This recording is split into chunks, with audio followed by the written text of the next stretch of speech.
Time now for campus craziness, and tonight the title is not an overstatement, it really is crazy. Consider Evergreen State College in Washington and Olympia. Every year the school holds a day in absence. In years past, non-white students symbolically left campus and attended anti-racism events. This year, student activists demanded that all white people leave campus or else. Brett Weinstein refused. He's a professor at Evergreen State, and he called the race-based demand, quote, a show of force and an act of oppression. In response to that, here's what happened. This is not about you. I'm talking. This is all about him. On terms of white privilege. This is not a discussion. You have lost that one. You said some racist. Can you apologize? I did not. Stop telling people of color the useless. You're useless. Get the out. History could pivot in the direction of the values that you are standing here for. Yeah, resign. What? Resign. I'm not resigning.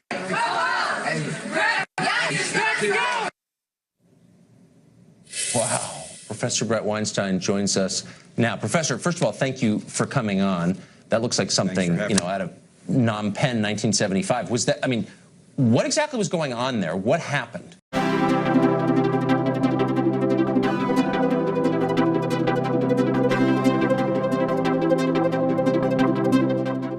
I never heard of you before Tuesday, May 23. Neither had I. Right? It's probably pretty easy to miss you in this wooded landscape. But then that night, or maybe the next morning, my Facebook feed was slathered with this report that was very explicit that it was the one true report of events, as well as being a living document, so the truth can apparently change according to this document. When I saw that the line said that this is the one true event, I'm like, more than likely not, this is not true whatsoever. And then a few days later, was it a few days later, you were on Tucker Carlson, or was it a week? No, it was 3 days, I think. Was it only 3 days? I don't remember exactly. But it was really quick. I think it was 2 or 3 days. It was really quick, because I remember I went bowling with the electronic media people, and we all heard that Brett Weinstein was going on Tucker Carlson, which is on Fox News, which, according to Evergreen... You didn't hear that before I was on, did you? We heard that, well, maybe not before your film, but we were talking about it before it aired. Okay. And the opinion of everybody I talked to was that was a horrible thing to do. That's going to expose Evergreen specifically to hate groups. Yep. And that, in going through the documents and the responses of the faculty since the protests, that is it seems to be the main argument against you, or the main criticism against you, is that you opened up the college to hate groups by going to Tucker Carlson. So I want to know, why did you accept that, or how did you even end up on Fox News? Fox News contacted me. They were running with the story. I didn't know, because I don't watch Fox News, that they had an ongoing series that they call Campus Crazy. Yeah. They didn't actually... Not incendiary at all. Not incendiary at all. But they had this ongoing series. They had gotten a hold of the video from Evergreen. Videos? You're talking about the student videos? Yes. Right. I don't frankly know what they had. You have to understand, I got swept into a whirlwind at 9:30 or whatever time it was on May 23rd, and things just sped up from there. So the whole thing is a bit of a blur from the point of view of how the invitation came about, and I remember consulting some folks, and I remember these are people I trust, and the question of whether or not Fox News was a place that would be acceptable to go to came up, and who Tucker Carlson was and what his history was came up, and we all agreed, given the perniciousness of what was going on at Evergreen and the fact that the story was going to be happening with or without me, it made perfect sense to go on, because it just simply needed to be bumped up to a level where the story was going to be taken out of the hands of those who were obviously using it for their own purposes. Yeah, I was trapped in a class. I wasn't trapped in a class. I could have left any time. But I was in a class where the attitude in the class was that anybody who spoke against the narrative would be the words that people said were, "I'm going to punch you in the fucking mouth if you defend Brett Weinstein one more time." Really? That was happening in a class, and so I started recording the audio of that class because I knew at that moment that the narrative was in control of one group, and that if something violent happened, all they had to do was change the story. Yeah. And there's no way that anybody at Evergreen would go along with any other story than this one certain group.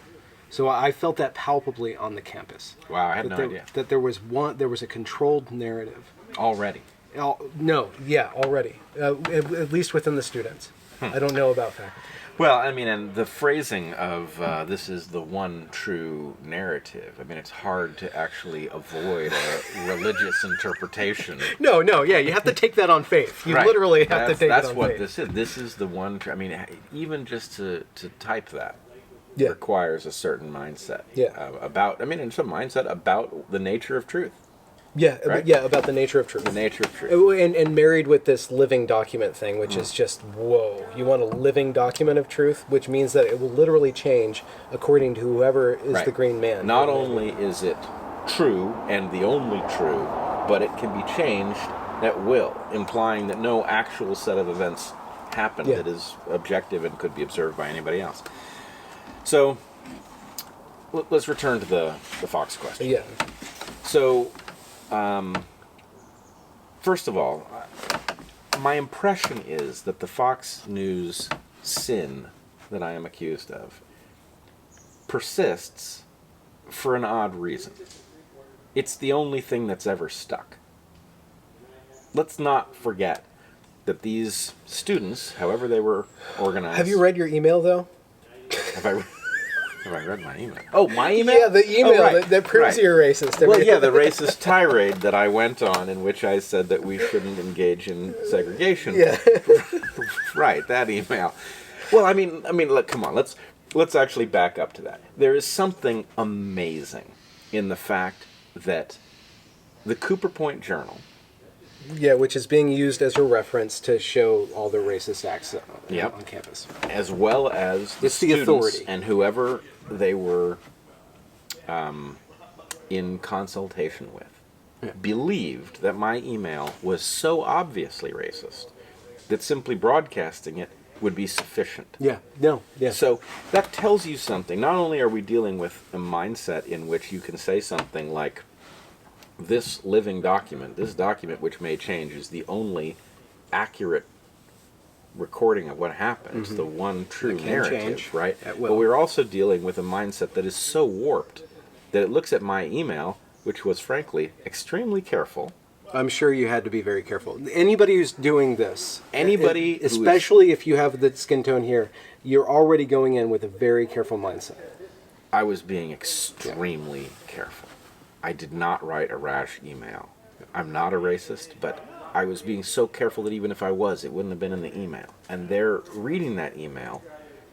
They were so convinced that it was just simply transparently obvious on its face that this email revealed racism that they were willing to broadcast it and simply stand by it. So that tells you something about the degree of delusion that afflicted this particular protest. Yeah. Now, okay. With regards to you, and Yeah. and another criticism is that you make it all about you. So Right. let's say that it's not all about you. It's Let's about cover everything. that one though, Let's because let's cover that one too. I've been itching to actually have that discussion with somebody reasonable for a long time because it's a very odd critique. That you're making the narrative all about you. You're centering yourself. That's the literal. 50 students show up in my classroom and they demand that I resign, and then they demand that I be fired. And they want a sorry from you too, right? They also would like an apology. Apology, yeah. So, the way a human being works, when somebody goes after your livelihood, Yeah, no, right? yeah. The point is, they actually respond in kind. Suppose that they had gone after my livelihood, and they were also interested in declaring sovereignty in the state of Washington. It's probably not too far removed from the truth. I don't think it is too far removed from the truth, but they never If you said- look at the laws that they're trying to create for this, Let's just say that they had done that.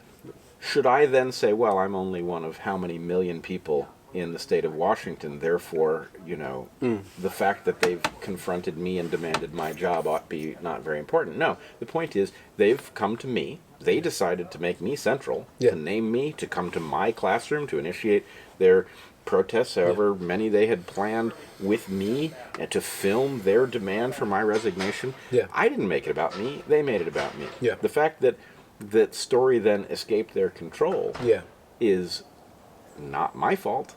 I reacted like a person with... So in a way, you're saying that it's not your responsibility to not center yourself. When you're invited on Fox News to talk about your job and your position, it's not your responsibility to not talk about your position in this. Let's even analyze it with their own toolkit. Okay. My lived experience was that 50 students disrupted my class at a college where I've been teaching for 14 years. They got in the road of the education of 37 students that I was teaching at that time in order to demand that I either leave the college voluntarily or be removed by the administration.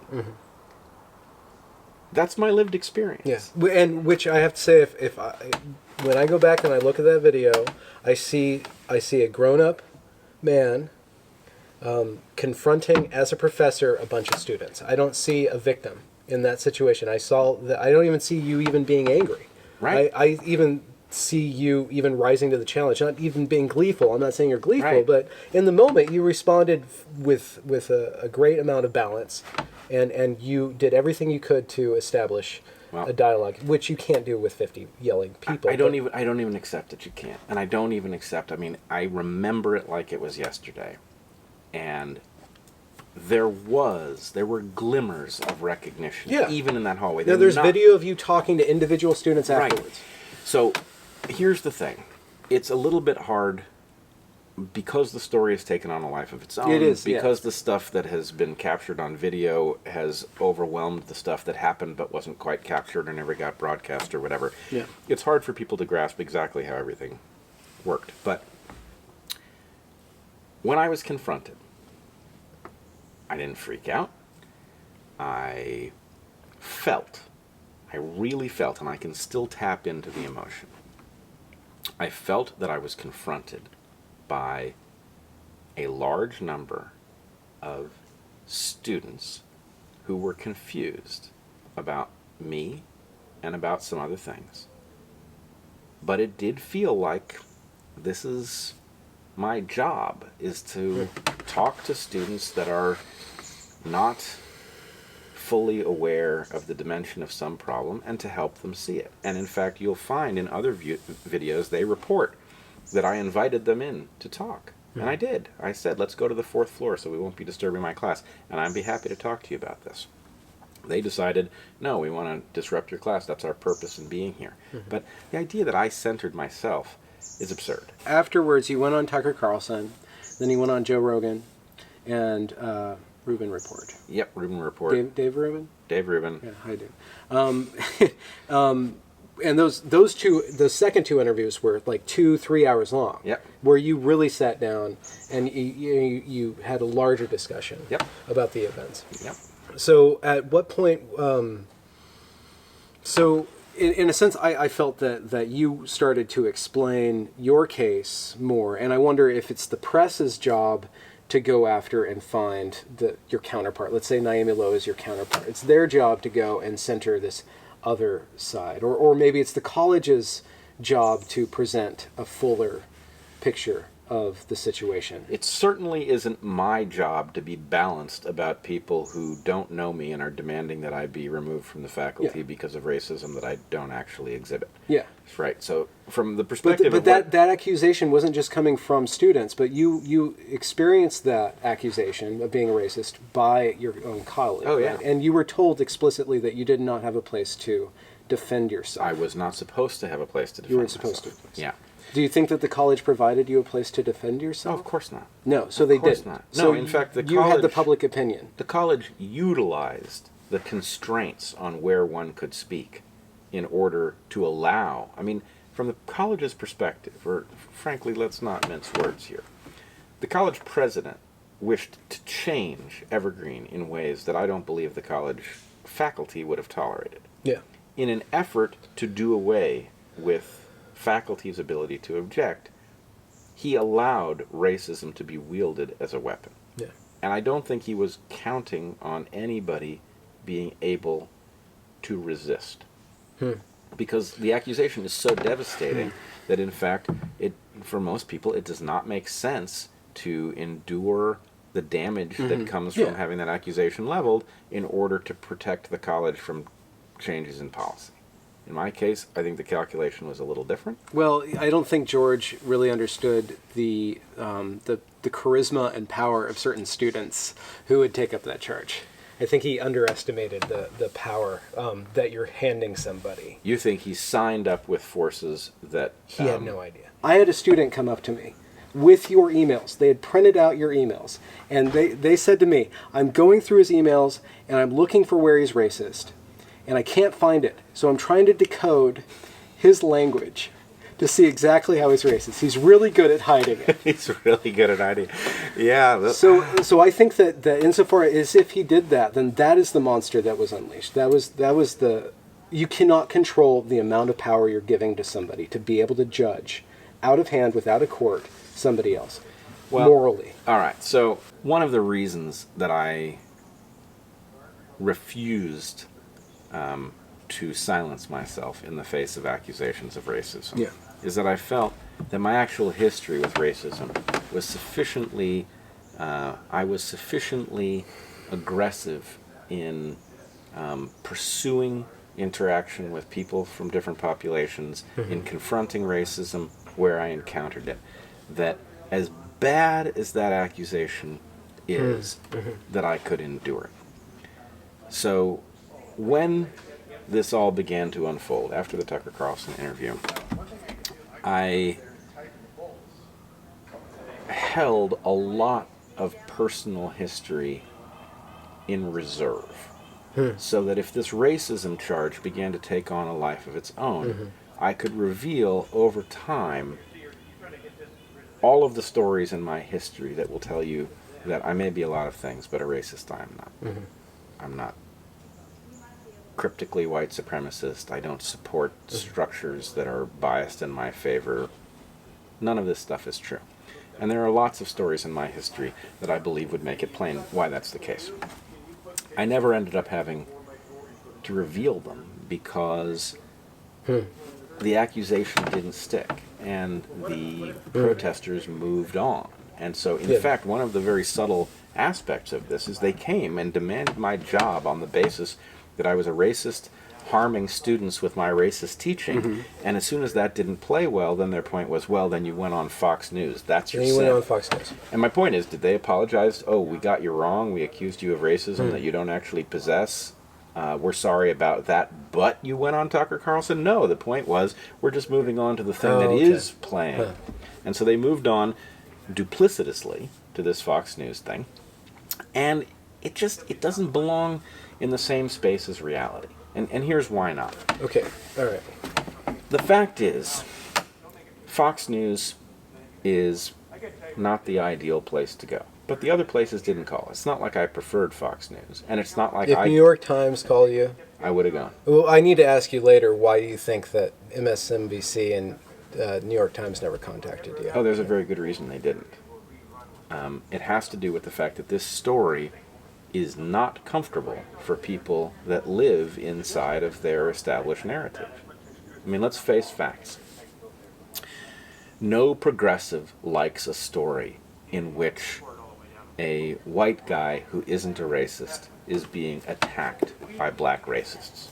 Yeah. That is not a comfortable story for left-leaning people. It's not a familiar story. It's not a happy story. It's a very uncomfortable story that says something has gone deeply wrong. And so it's not my fault that that is the story. But from the point of view of what happened when the New York Times got wind of this, they looked at it and they think, well, how exactly do we report that story? I'm being held to this standard not because it is actually true that progressives don't go on Tucker Carlson. They do. They go on Tucker Carlson. It may not be their preferred thing to do, but they do it. And Tucker Carlson frankly, he's not Sean Hannity. So another thing I haven't said anywhere is that I had a talk with Tucker Carlson, off the air, off the record. And it was a talk about a wide range of issues. Mm-hmm. It was a very reasonable discussion. It was acknowledged that we did not agree about things, mm-hmm. but it was also acknowledged that we agree about some very important things. Like Hillary Clinton. I mean, pretty much anybody who's paying attention should agree about Hillary Clinton at this point. This story happens to be easier for right-leaning journalistic outfits to report. Okay. And so Carlson, so one of the other things, let's just be, as long as we're going to air this, let's air it completely. One of the things that is said about my appearance on Tucker Carlson is that Carlson, in his intro, said something that is untrue about the day of absence, and I did not correct him. Yeah, okay, yeah. Promulgating these false narratives. Promulgating these Good, very good, promulgating. So let's be clear about this. I actually do not know for certain whether or not I heard his intro and failed to correct him, or did not hear his intro and therefore would not have known to correct him. Okay, this is 4 minutes, right? This is all happening live. Oh, it's not even like that. It's worse than that. And there's relays and stuff? No, it's worse than that. Let me just tell you how it was so you can put yourself in my shoes for this 4 minutes. Yeah. Okay. They contacted me. They said, will you come up? I made my decision. I said, I'll come up. They said, we will arrange a car for you. They arranged a car. The car doesn't show. Okay? The car is now... Wait, come up where? To Seattle. Oh, okay. So I was going to be in a studio in Seattle, and okay. Carlson is, I think, in New York. Yeah. So the car doesn't arrive. It's 30 minutes late. I text. It's 40 minutes late. Somehow, finally, the car arrives, but it's not obvious that we are going to make it for airtime. I am in contact with his producer in the car via text, giving estimates that I'm reading off the navigation device about whether or not, how many minutes are left and whether or not I'm going to make it there. Okay, the driver drops me in front of a building I've never been to before. I have no idea where the Fox studio is. It's not obvious. It's not like it's the Fox building or something. Yeah. So they drop me. I get... I find my way to the door where Fox is somewhere in the building. Some producer says, hi, I'm so-and-so, shakes my hand. He's walking me. He takes me to the elevator. He hands me a lavalier mic. I'm like threading it through my shirt. You're doing it yourself. Right. At the college, we put that on for their guests. Well, they would have too if there had been time. Yeah, but the way this worked out, it wasn't like that. So I'm threading the thing through my shirt. They plunk me in this room designed to look like there's a bookcase behind me. I'm looking at a camera with two sketched eyeballs above it. There's no screen. I can't see Carlson. Wait. They literally, like, somebody had drawn two eyeballs above the camera? I'm looking at a camera, and there are two sketched eyeballs above it. There's no screen, right? I'm plunked down in the chair. There was no time. So you can't even see... I can't see a thing. Okay. I can't see a thing. I didn't see the Campus Craziness... banner. Yeah, okay. I didn't see a thing. Now, I cannot say for sure that I did not hear the intro in which Carlson said that I think what he said is white people were forced off campus, which is not true. Yeah, no, right? Day of absence is another... But nonetheless, I just, if you're going to skewer me over this, you at least need to put yourself in my shoes. I've been plunked into a chair to be on national television for the first time. You signed up for this, though, Brett. I totally did. All right. But I'm saying, from the point of view of where was my head, did I actually hear the intro that I am being skewered for not having corrected? Okay. I don't know if I heard it. And then I hear Tucker Carlson, and the intro happens, and then he asks me a question, right? Yeah. And I respond to the question, which I believe, maybe now that I understand what this all is, maybe I would say, well, wait a minute, let me take you back to the thing that you said. Yeah, okay. But the point is, A, I don't know that I heard it. B, I know that I was asked a question, being faced with a camera with no ability to see the person I'm talking to, and I'm trying to answer the question. So I didn't say that white people had been forced off campus. Now I don't even know what I did say, but it was consistent with the narrative which I have maintained the whole time, which is true, which is we were asked to leave campus by the administration, and the implication was that that's what an ally to people of color would do, and that if you came to campus, that you therefore weren't an ally. Yeah, I have a Facebook post that the First Peoples Multicultural Advising Council or program, their advertisement, 4-day advertisement says on the poster, the advertisement, your silence will not protect you.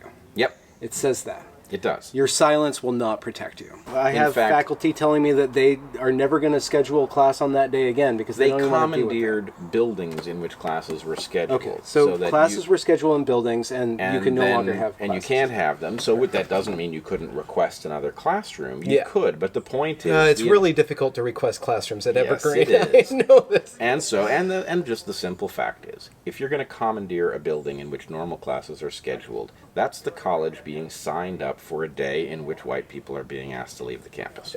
So we can disagree about whether that's an okay thing or not. I think it's very much not an okay thing for one population to ask another population not to show up. Which is the content of your email. Right, which is what I said in my email.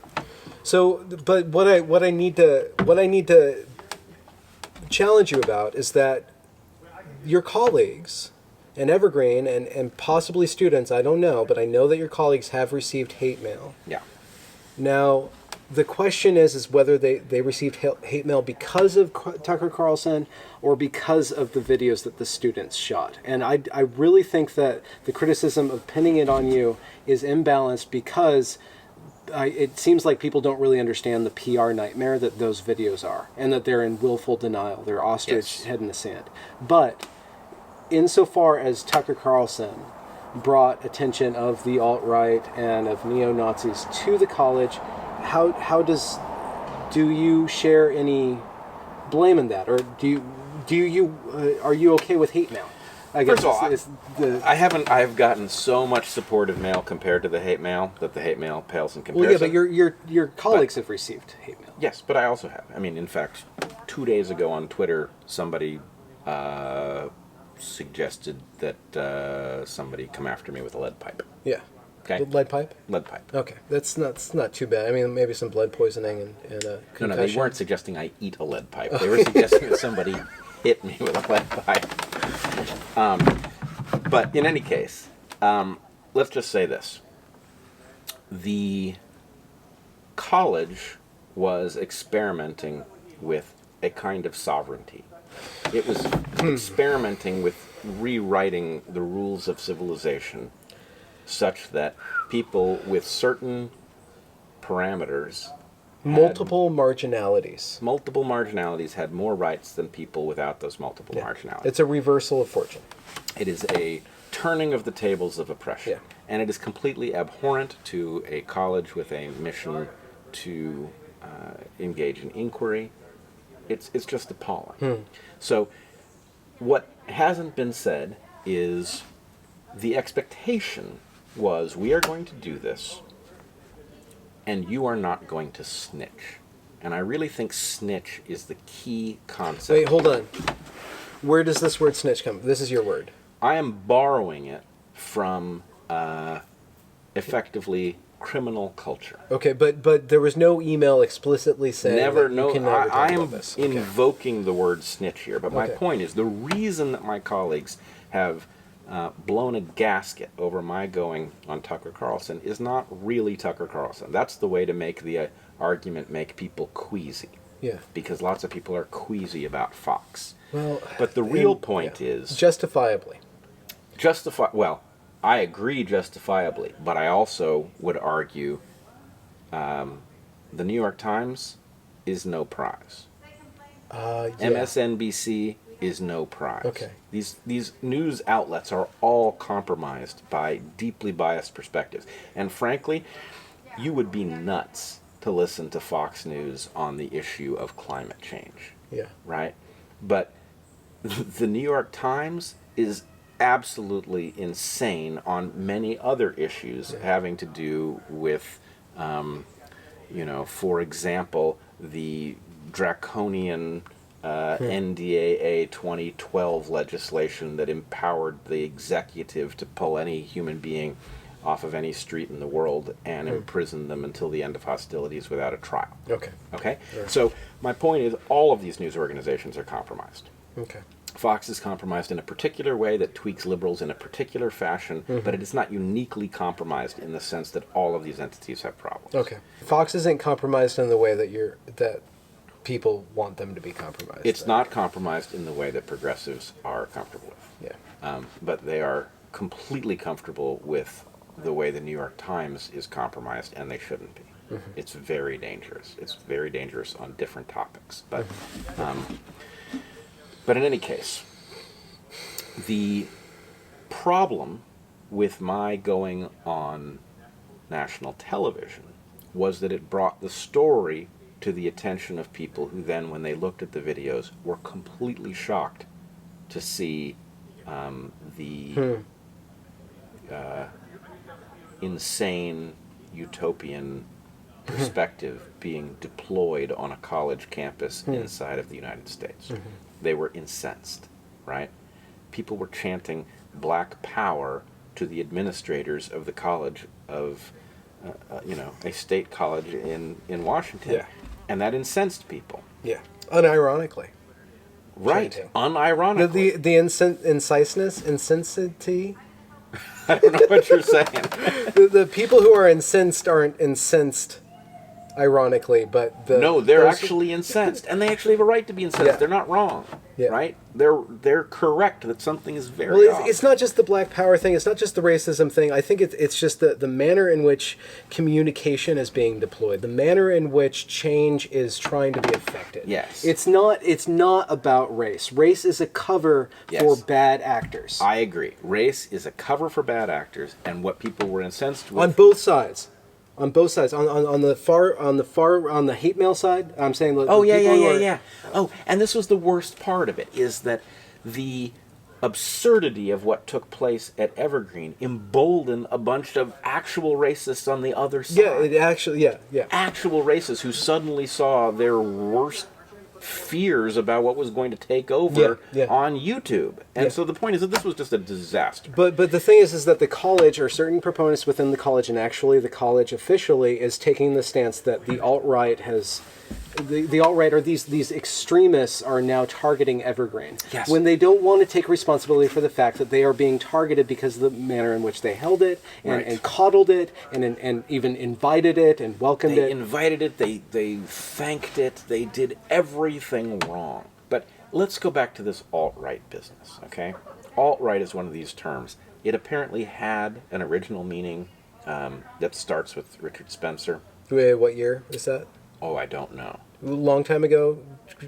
Recently? Recently. Okay, recent. It's a recent term. It's a right. recent term. So it's yeah. a recent term that does emerge from this far-right white nationalist movement, right? But it has become an epithet that is wielded by the left to get people not to pay attention to somebody. Yeah, it's a word that we use in order to not think. Right. Just like any sort of It's a phobic threat. or fragility. Like Right. it's just another It's a one of threat. these. It traits. says if you do X, you will be persona non grata in all of your social circles. Yeah, So, in any case, it's a tool of power.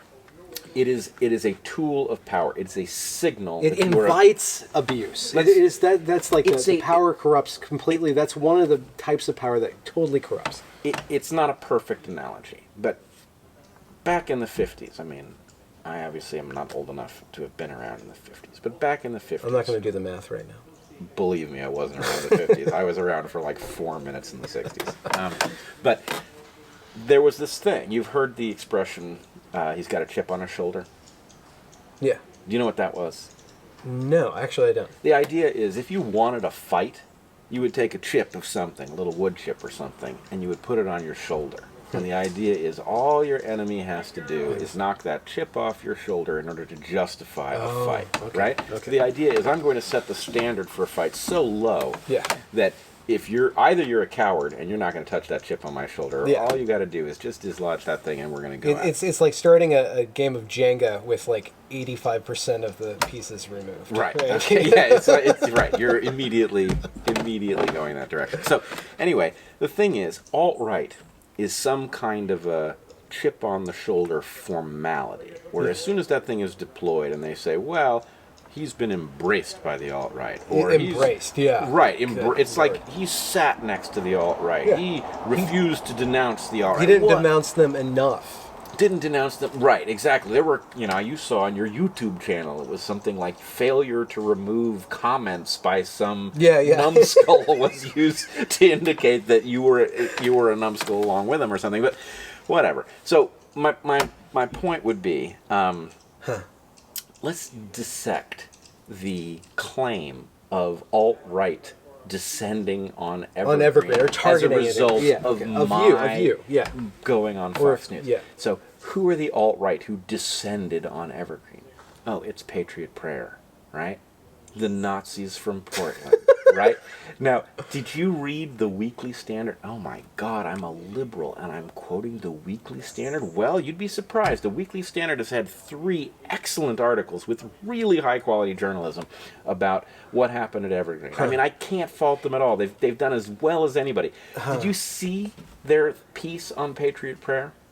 I've been linked to it several times, and I'll link it in I the strongly suggest you read it, because here's the thing. I mean, No, Joey Gibson. I've been watching him. So Heather and I watched, we wanted to be on campus when Joey Gibson came. It was an uncomfortable day. It was an uncomfortable day, and we had the feeling, based on the reaction locally on our distribution list at Evergreen, that something was wrong. The way the faculty were portraying this onslaught was, there's just something not right about it. And we wanted to just go and talk to Joey Gibson, and we didn't, because it looked like violence might erupt. It could be dangerous. We didn't know. So we watched the live stream. Yeah. And there was which side of the live stream did you watch? Because that will tell us which view you hold. Well, but here's the thing. So the live stream contains this section at the beginning in which Joey Gibson and Patriot Prayer are out in front on the traffic circle, and they're giving speeches. Yeah. And Joey Gibson is giving speeches in which he's espousing tolerance for queer people, tolerance for people of different races. He's talking about me. Weirdly enough, I'm watching the live stream, and he's talking about this professor who's embattled, and it's like, are you telling me that a Nazi came to Evergreen to defend a Jewish professor's right to speak, and now he's espousing tolerance for queer people and people from other races? This is not adding up, right? So anyway, watched the whole thing, and it just made no sense. The idea that these people, they were Trump supporters who spoke about being supportive of Trump in this rally. Supporters of Pepe, too. You have to remember that. There were supporters of Pepe, and there was a Kekistani flag. There was a Kekistani flag. However, it did not add up that these people were vehement racists of any kind, frankly. In fact, I saw people of different racial backgrounds. You could see that they were in the crowd. And then this article emerges after Patriot Prayer was confronted in Berkeley by Antifa. And it turns out Joey Gibson is half Japanese. Yeah. And his right-hand man is Samoan. Yeah. And he's not even particularly committed to Trump, right? Yeah. He's mildly committed to Trump because he doesn't have a better option. Yeah. And he is very committed to anti-violence and tolerance. So here's my point. You have faculty at Evergreen who are trying to portray me as the bringer of alt-right violence. Yeah, you're the harbinger. To Evergreen. Yeah. But when you look at that alt-right violence, it isn't alt-right. It isn't racist. In fact, it's more tolerant than our faculty currently are. It's explicitly tolerant. It's explicitly tolerant. and I wonder, like, my only cynicism about them so far, and I need to be proven wrong, but I think that they're tolerant because it gives a rise to that. I still think that I think they're tolerant because it pisses people off more than they're tolerant because they want to be tolerant. Well, here's where I'm gonna lose a certain number of people. But I actually don't think that's a terrible thing. I don't think their tolerance is phony.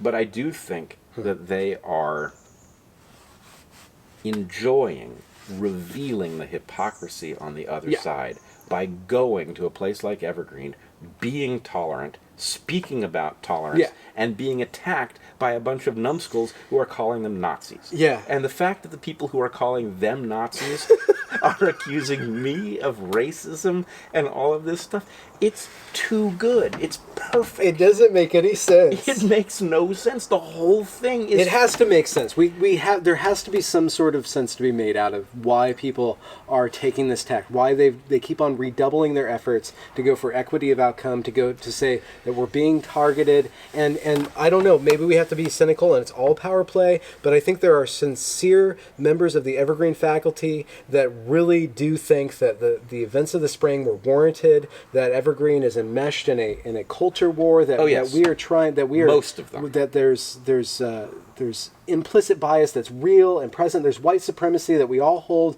and we really need to change this. We really need to backpedal somehow, and this is the right way to do it. So, all I would say is most of the people who are vocal on that side of the equation are genuine in their belief. Yeah. They're confused as hell, and they have no excuse for being this confused. I mean, just the simple fact that Patriot Prayer was widely accused across our distribution list of being alt-right, intolerant, white supremacist, right? It was accused on video in our Board of Trustees meeting by Zoltan of being Nazis from Portland. From Portland. That's a double accusation. I don't they're think not so. Nazis, and they're from Vancouver, Washington. Oh, shit.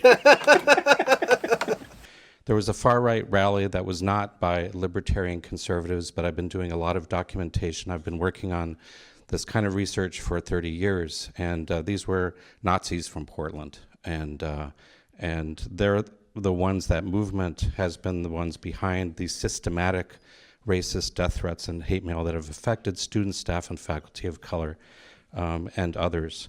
Evergreen portrayed these people as intolerant, white supremacist Nazis from Portland. Yeah. At some level, somebody needs to say, we screwed that up. And it hasn't happened because this is not about getting it right. This is about advancing an agenda. Zoltan has spent a career defending indigenous rights. Yeah.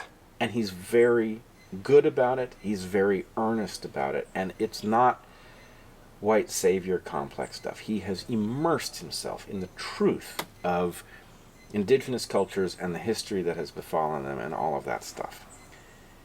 Because the thing that happened at Evergreen aligns, very nominally, but aligns indigenous people with this particular equity movement, Yeah. I think he is trapped in a scenario where he cannot do the right thing by the population that he has spent his life defending. Wow.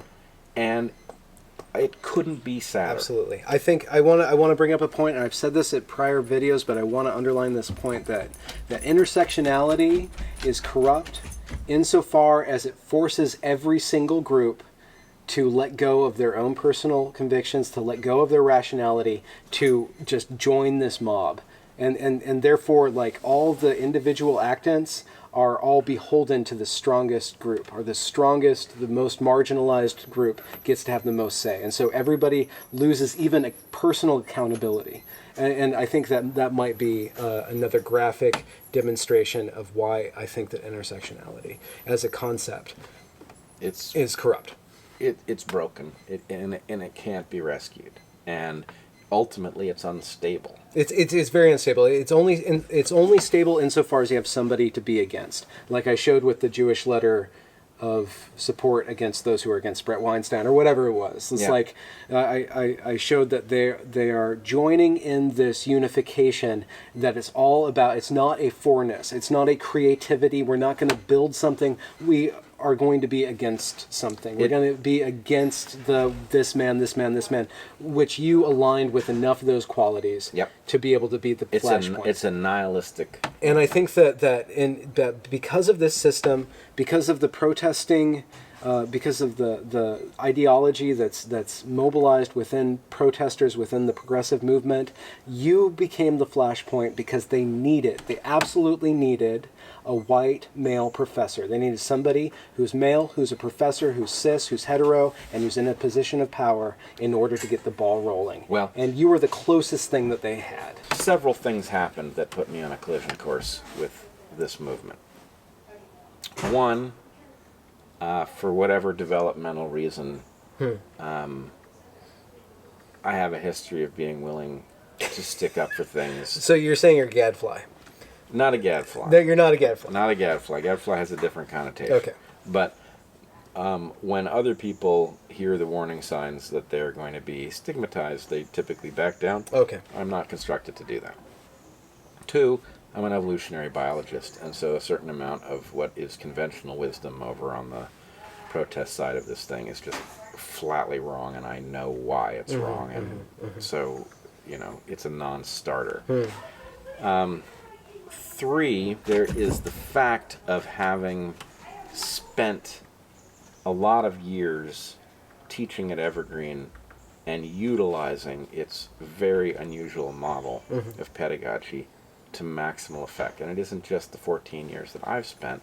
I also am married to somebody who spent 15 years using the same model in And a you're different constantly way. working along with other professors who have experience there too. Right. And so the point is, this model isn't an aesthetic thing to me. It is a very important tool that I'm using to improve the lives of students that I think in many cases would not be reachable by another model. So I'm not inclined to let it go. And so what I would say is, when George came and decided that he wanted to remake the college in some other form, I was horrified, because remaking the college in some other form is going to take the things that are good about the college and ruin them, rather than do what he should have done, which is fix the things that weren't working about the college, of which there were quite a number. Well, maybe he wasn't capable of doing that.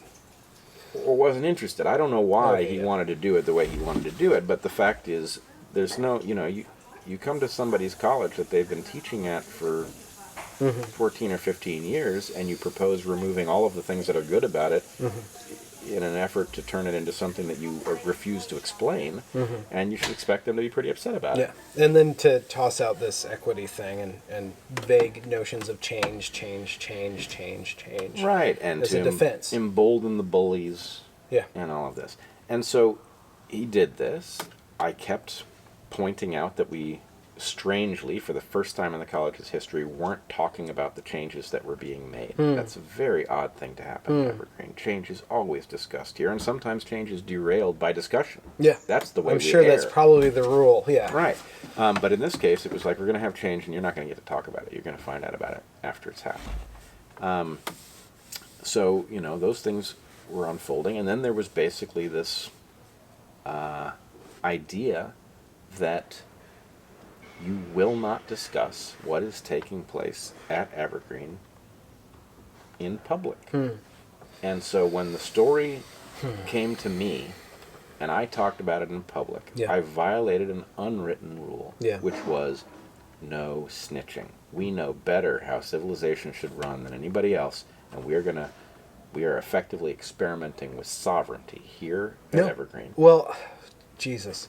I wonder, because I know, like, if you go through and read the students' demands, like if you kind of take them as a whole, they want the removal of the American flag. They want to be able to tell the police when they can show up and when they can't show up. They want to be able to dismiss the police at will. They want special rooms where they can hold each other accountable. It's just like it's sovereignty.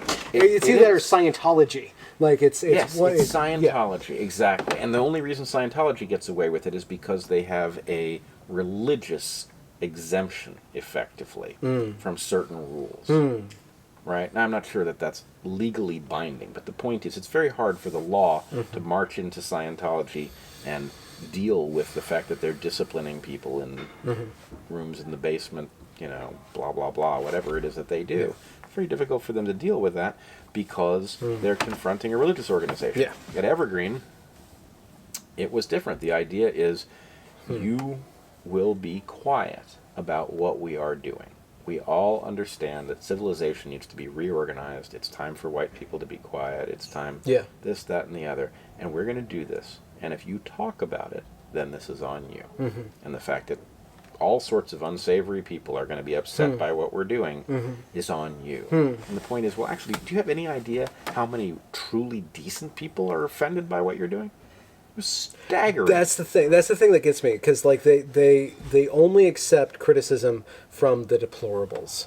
They accept they it's like some sort of spectrum of hearing loss, where like we don't hear the centrists.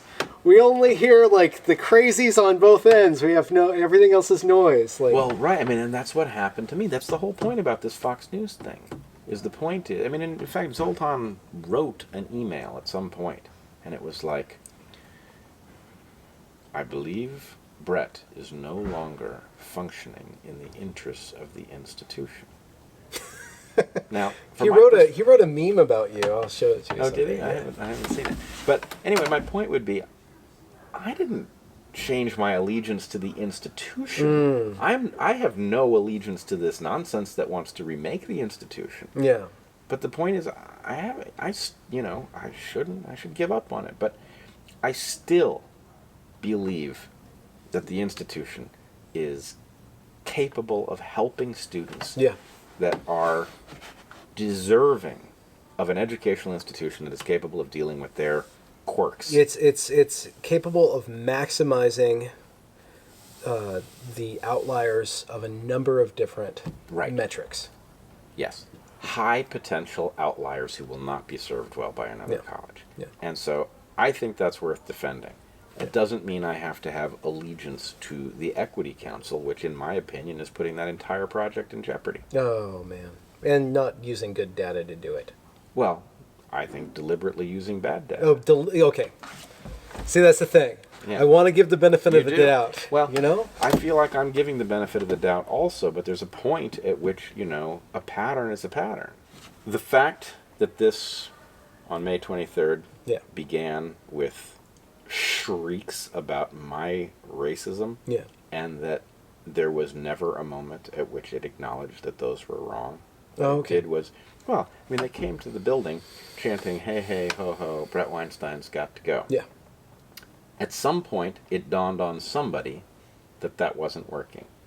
So they changed it to, hey, hey, ho, ho, these racist faculty have got to go. Yeah. Because then they didn't have to answer questions about where my racism exactly was. Yeah. So that was duplicitous.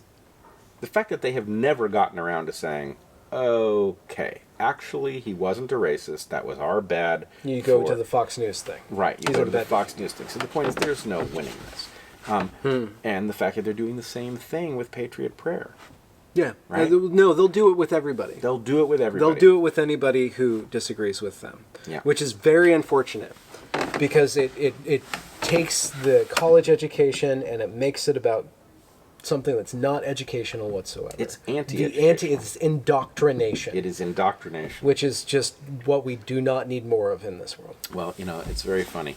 At some point, I had challenged George about, I can't even remember what the particular iteration was. It was something about yet one more thing about equity that we were unable to discuss in the faculty meetings because no room was made to discuss it. And I let out an email. You can, I'm sure, get it through a public records request. And George contacted me and he said, I hope you'll come to the next faculty meeting. I've asked the agenda committee to give me 5 minutes, and I'm going to do something. I think you'll be happy with it.